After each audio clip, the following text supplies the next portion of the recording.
नमस्कार, मैं रूपा रजक सदीनामा की ओर से आ गई हूँ लेकर दिनांक 30 मार्च 2024 का संपादकीय लेकर, जिसका शीर्षक है देश को मिल सकती है एक और राबड़ी देवी, जिसे लिखा है हमारे सह संपादक राकेश अचल जी ने।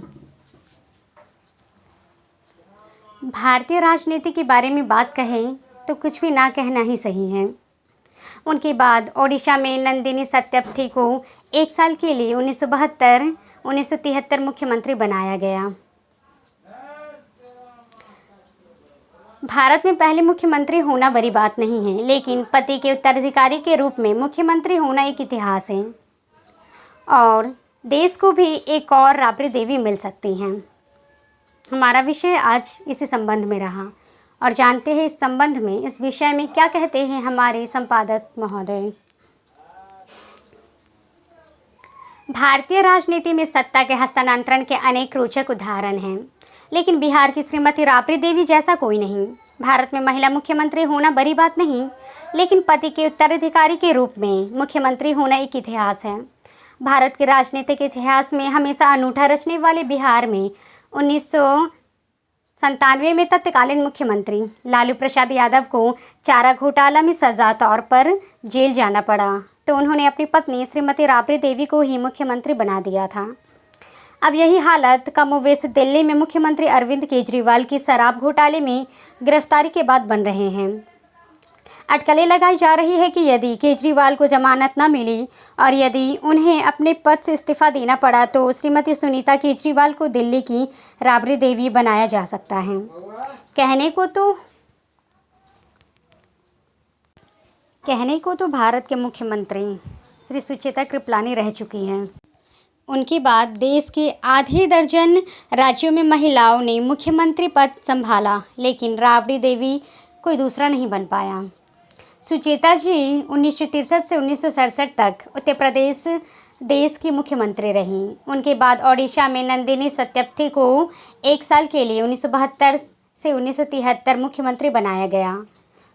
उधर गोवा में श्रीमती शशिकला काकोदकर 1973 से 1979 तक मुख्यमंत्री रहीं। उनके पिता दयानंद बंदोदकर भी मुख्यमंत्री रह चुके थे। असम में सैयद अनवरा तैमूर को कांग्रेस ने 1980 से 1981 की अवधि के लिए मुख्यमंत्री बनाया। तमिलनाडु में सुश्री जयललिता ने 6 बार मुख्यमंत्री बनकर नया कीर्तिमान बनाया। हालांकि उनसे पहले श्रीमती जानकी रामचंद्र भी 1 महीने के लिए तमिलनाडु की पहली महिला मुख्यमंत्री बनाई गई थी।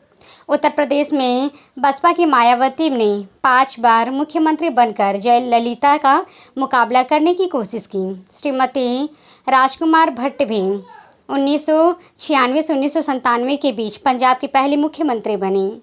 देश को पहली राबड़ी देवी 1997 में बिहार की मुख्यमंत्री के रूप में मिली और वे 2005 तक मुख्यमंत्री रहीं। उन्हें ये पद अपने पति से उत्तराधिकारी से मिला था। सुषमा स्वराज को भी 1998 में 3 माह के लिए दिल्ली का मुख्यमंत्री बनने का मौका मिला, लेकिन दिल्ली को पूर्णकालिक मुख्यमंत्री के रूप में श्रीमती शीला दीक्षित 1998 से 2013 ही मिली।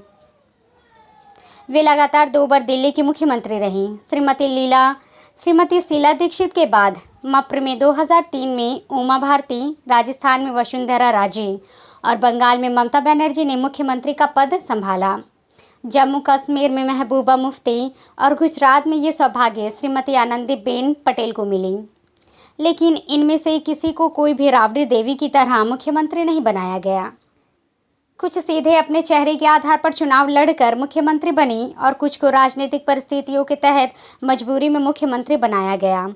मौजूदा समय में दिल्ली में एक बार फिर ऐसी परिस्थितियां बन रही है कि मौजूदा मुख्यमंत्री अरविंद केजरीवाल के स्थान पर उनकी पत्नी श्रीमती सुनीता केजरीवाल को दिल्ली का मुख्यमंत्री बना दिया जाए।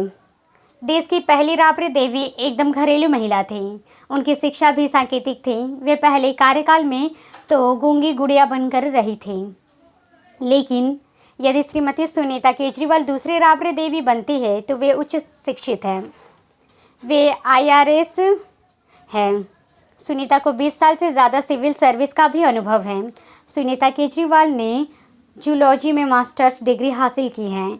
1993 बैच की IARS अधिकारी सुनीता की पहली मुलाकात उस दौरान 1995 बैच के IRS अधिकारी अरविंद केजरीवाल से भोपाल में हुई। दोनों ही एक प्रशिक्षण कार्य में मिले। बाद में इसी मुलाकात की परिणति शादी में बदल गई। इसके बाद जब अरविंद केजरीवाल ने साल 2006 में IRS के पद से इस्तीफा दिया, तब सुनीता सिविल सर्विस में रही। इस समय वे अपने पति की गैरमौजूदगी में अघोषित रूप से दिल्ली की सरकार चला रही हैं। तो ये था दोस्तों हमारा आज का संपादकीय। कल फिर लौटेंगे एक नए विषय, एक नए संपादकीय के साथ। तब तक के लिए नमस्कार।